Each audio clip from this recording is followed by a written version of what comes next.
నమస్కారం. సిరి ఎంటర్టైన్మెంట్ ఛానల్కి స్వాగతం. I hate my girl friend part 6 ఎపిసోడ్లోకి వెళ్ళిపోదామండి. వెళ్ళే ముందు ఒక చిన్న రిక్వెస్ట్. ఈ కథ మీకు నచ్చినట్టయితే తప్పకుండా లైక్ చేయండి, షేర్ చేయండి, సబ్స్క్రైబ్ చేసి నన్ను ఎంకరేజ్ చేయండి. ఇక ఆలస్యం చేయకుండా కథలోకి వెళ్ళిపోదాం. ఈవినింగ్ శ్రద్ధ వచ్చి వెళ్ళినప్పటి నుంచి అమల, అలివేలు ఒక 100 సార్లైనా పెళ్లి గురించి వెంకట్ దగ్గర మాట్లాడుతూనే ఉన్నారు.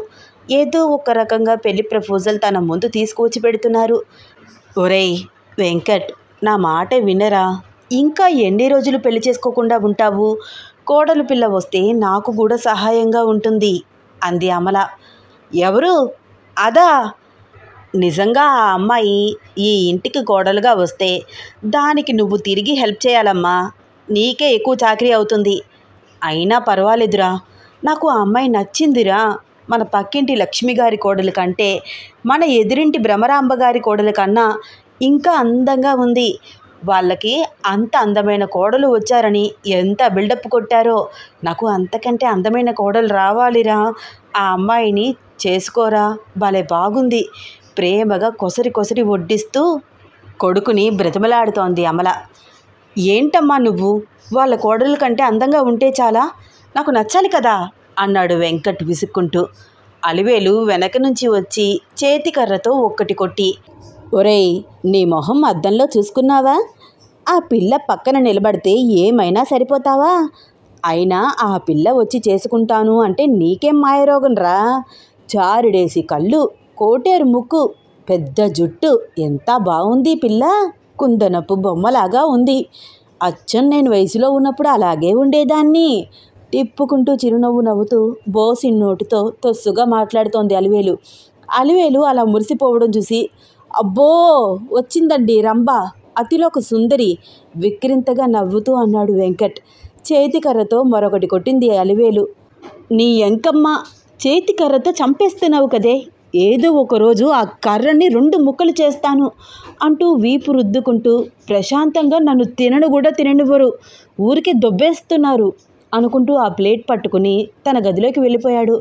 చేతికర్ర సహాయంతో చిన్నగా వినయ్ దగ్గరికి నడుచుకుంటూ వెళ్ళి, ఒరేయ్ బంగారం, పెళ్లి పాటలు పెట్టరా అంది అలివేలు. అబ్బా లేనానమ్మా, ఊరికే విసిగించకు, నాకు చాలా వర్క్ ఉంది అలివేలు వైపు చూస్తూ కొంచెం చిరాకుగా అన్నాడు వినయ్. వర్క్ ఇప్పుడు కాకపోతే కాసేపు ఆగి చేసుకోవచ్చు. ఆ పిల్ల రేపటిలోగా వీడి నిర్ణయం చెప్పమంది. వీడిని చూస్తుంటే పెళ్ళి వద్దు బాబోయ్ అంటున్నాడు. ఈ ఒక్కరోజే మనకి టైం ఉంది. ఆ పిల్ల వచ్చిన కారు చూసావా, ఎంత బాగుందో. ఒక్కసారైనా ఎక్కాలని లేదట్రా నీకు అడిగింది అలివేలు. నిజమే నానమ్మా, కానీ పెళ్లి పాటలు పెడితే ఏమవుతుంది? తినగా తినగా వేము తీయగా ఉండు అంటారు. అలాగే మీ అన్నయ్య ఈ పెళ్లి పాటలు వింటూ ఉంటే ఒక్కసారైనా ఆలోచించకపోతాడా? రాత్రంతా ఈ పెళ్లి పాటలే పెడదాం మనం. ఓకే నానమ్మ. ఫోన్లో పెళ్లి పాటలు ప్లే చేశాడు వినయ్ పెద్ద సౌండ్తో. వరుసగా పెళ్లి సాంగ్స్ ప్లే అవుతున్నాయి. సీతారాముల కళ్యాణం చూత్తమురారండి, తెలుగువారి పెళ్ళి, ఇలవైకుంఠమే మళ్ళీ, శ్రీకారం చుట్టుకుంది పెళ్ళి పుస్తకం, అలనాటి రామచంద్రుని సీతా కళ్యాణ వైభోగమే. ఇలా వరుస పెట్టి పెళ్లి పాటలు. వెంకట్ దిండుతో తన తల అటు ఇటు నొక్కుకున్నా ఆ పాటలు వినిపిస్తూనే ఉన్నాయి. పిచ్చెక్కుతున్నట్టు అనిపిస్తోంది. గట్టిగా అరవాలనిపిస్తోంది. అసలు ఏమనుకుంటోంది ఆ పిల్ల? డైరెక్ట్గా వచ్చి ఆ పెళ్లి ప్రపోజల్ ఏమిటి? పొద్దున్నే ఆఫీస్కి వెళ్ళి గట్టిగా ఇస్తాను దానికి, అందరినీ రెచ్చగొట్టి దొబ్బింది అని తిట్టుకుంటున్నాడు వెంకట్. నైట్ టైం 9:30 అయింది. విద్యాధర్ రావడంతో ఇల్లంతా ఒక్కసారిగా నిశ్శబ్దం. పెళ్లి ప్రస్తావానికి ఫుల్ స్టాప్ పడింది. వెంకట్కి ఊపిరి పీల్చుకున్నట్లు అనిపించింది. అమ్మయ్యా, నాన్న వచ్చేశాడు, నేను బ్రతికిపోయాను. విద్యాధర్కి భోజనం వడ్డిస్తూ జరిగింది అంతా చెప్పింది అమల. విద్యాధర్ ఒక 2 నిమిషాలు ఆలోచించి, ముందు వాడికి ఉద్యోగం రాని, తర్వాత ఆలోచిద్దాం. ఎంత పెద్ద కోటీశ్వరుడు కూతురు అయినా భర్త నిరుద్యోగి అంటే రెస్పెక్ట్ ఇవ్వదమలా అంటూ భోజనం చేసి చెయ్యి కడుక్కుని రూమ్లోకి వెళ్ళిపోయాడు. బెడ్ లైట్ ఫ్యాన్ ఆన్ చేసి నడుము వాల్చాడు. మన అబ్బాయికి ఉద్యోగం వస్తే మీకు ఏ అభ్యంతరం లేదా? వెనకే వెళ్తూ అడిగింది అమల. ఎందుకమలా నీలో ఇంత ఆతృత? ఏంటండి అలా అంటారు? ఇంకెప్పుడు పెళ్లి చేస్తారు? అప్పుడే వాడికి 26 ఇయర్స్ వచ్చేశాయి. ఇంకొక సంవత్సరం దాటిపోతే పిల్లను ఇవ్వమన్నా ఇవ్వరు దిగులుగా అంది అమల. వాడి పెళ్ళికి నాకు ఏ అభ్యంతరము లేదు, కానీ ఉద్యోగం వస్తేనే వాడి పెళ్ళి చెప్పి కళ్ళు మూసుకున్నాడు విద్యాధర్. అది కాదండి అని ఏదో మాట్లాడబోయింది అమల. అమల, ఉదయం నుంచి బాగా అలసిపోయాను, నీరసంగా ఉంది, నాకు నిద్రపోనిస్తావా? ఆ మాట వినగానే తన భర్త మీద చెప్పలేని జాలి వచ్చింది అమలకి. నిజమే అనుకుంటూ చిన్నగా నిట్టూరుస్తూ ఆ గదిలో నుంచి బయటికి వచ్చింది. కాలేజ్ అండ్ ట్యూషన్ పూర్తి చేసుకుని ఇంటికి వచ్చిన చెల్లెలికి గంట నుంచి జరిగింది మొత్తం యాక్ట్ చేసి మరీ చూపిస్తున్నాడు వినయ్. వినయ్ చెప్పేదంతా పెద్ద పెద్ద కళ్ళు చేసుకుని వింటోంది స్వప్న. ఏంట్రా నిజమా? నోరు వెళ్ళబెట్టుకుని ఏదో హరికథ వింటున్నట్టే వింటోంది. నిజమా ఏమిటి? నిజమే. పడవంత పెద్ద కారు మన ఇంటి ముందు ఆగింది. అప్పుడు మన చాకలి అమ్మాయి సుబ్బులు ఇచ్చే ఎక్స్ప్రెషన్స్ చూడాలి. చిన్నప్పుడు ఆల్ అవుట్ అడ్వర్టైజ్మెంట్ వచ్చేది చూడు, కప్పలాగా నోరు తెరిచి, అలాగ ఉంది నవ్వుతూ చెప్తున్నాడు వినయ్. మన బామ మొహం మన వీధి లైట్ బల్బులాగా ఆగి ఆగి వెలిగింది తెలుసా? అమ్మ అయితే కనురెప్పలు వేయడమే మర్చిపోయింది. మన ఇంటి చుట్టుపక్కన వాళ్ళందరూ వదిన వైపు చూసి కుళ్ళి కుళ్ళి చచ్చిపోయారు. వినయ్ చెప్తుంటే, అబ్బా అయితే నేను రేపు కాలేజ్ మానేస్తానురా, వదినని చూడాలి, ఎలా ఉంటుంది? బాగుంటుందా? చాలా బాగుంటుంది మన వదిన. చెప్పనా ఎలా ఉంటుందంటే సినిమా హీరోయిన్ లాగా ఉంటుంది తెలుసా? అవునా? అవును. ఇంకా ఏం మాట్లాడిందిరా? ఒసేయ్ నీకు ఒక సీక్రెట్ చెప్పనా? చిన్నగా అన్నాడు వినయ్. ఏంట్రా ఆ సీక్రెటు? అంతే చిన్నగా వినడానికి ఎగ్జైట్మెంట్గా అడిగింది స్వప్న. వదిన అన్నయ్య గురించి ఏం చెప్పిందో తెలుసా? అప్పుడే అన్నయ్య వదినకి లిప్ కిస్ పెట్టేశాడంట, అది కూడా బీచ్లో. చాలా పెద్ద రహస్యం చెప్తున్నట్టు బిల్డప్ ఇస్తూ చెప్పాడు వినయ్. అమ్మ బాబోయ్, అవునా అని వినకూడని రహస్యం విన్నట్టు ఎక్స్ప్రెషన్ ఇస్తోంది స్వప్న. వాళ్ళ వెనకే వస్తున్న వెంకట్ వాళ్ళిద్దరి డిస్కషన్ విని బెడ్ మీద ఉన్న దిండు తీసుకుని ఇద్దరిని తలొకటి వేశాడు. చంపేస్తాను, ఏం మాట్లాడుకుంటున్నారా ఇద్దరు అంటూ. వెంకట్ రావడంతో వినయ్ స్వప్న తలొక వైపుకి వెళ్ళిపోయారు. వెంకట్లో ఫుల్ ఫ్రస్ట్రేషన్, పిచ్చెక్కినట్టు అనిపిస్తోంది. ఫోన్ తీసుకుని టెర్రస్ పైకి వెళ్ళి జరిగినదంతా హుస్సేన్కి పూసగుచ్చినట్టు చెప్పాడు. హుస్సేన్ పక్క నవ్వుతున్నాడు. ఒరేయ్ నవ్వకు బే, చంపేస్తాను. నవ్వక ఏం చేయమంటావు మామా? మీ ఇంట్లో సిచ్యువేషన్ డైరెక్ట్గా చూసి ఆనందించాలని ఉందిరా. నీకు కామెడీగా ఉందారా నా బాధ?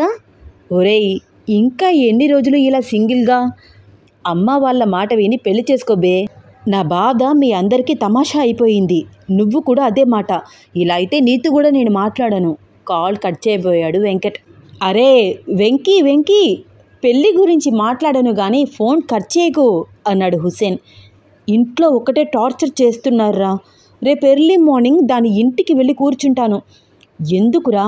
మళ్ళీ ఎల్లుండి మీ ఇంటికి వచ్చి మీ అబ్బాయి మా ఇంటికి వచ్చి అల్లరి చేశాడు అని చెప్తుంది. సరిపోతుంది అప్పుడు నీకు అన్నాడు హుస్సేన్. అవునరా, అది కూడా నిజమే. ఏం చేయాలి అయోమయంగా అంటున్నాడు వెంకట్. నీ లైఫ్ గుండ్రంగా తిరిగి మళ్ళీ అక్కడికే వచ్చినట్లుందిరా. ఒకసారి ఆలోచించు. కాలేజీలో ఎంతమంది అమ్మాయిలు నీ వెంటపడి ఉంటారు? వాళ్ళందరిలో నీకు ఆ అమ్మాయే ఎందుకు నచ్చాలి? తీరా నచ్చి ప్రేమించాక ఒకరికొకరు ఇష్టపడ్డాక ఎందుకు వదిలేసిపోవాలి? ఇప్పుడిప్పుడే నువ్వు మళ్ళీ లైఫ్ రీస్టార్ట్ చేస్తుంటే ఇంకొక అమ్మాయి వచ్చి పెళ్లి చేసుకోమనడం ఏమిటి?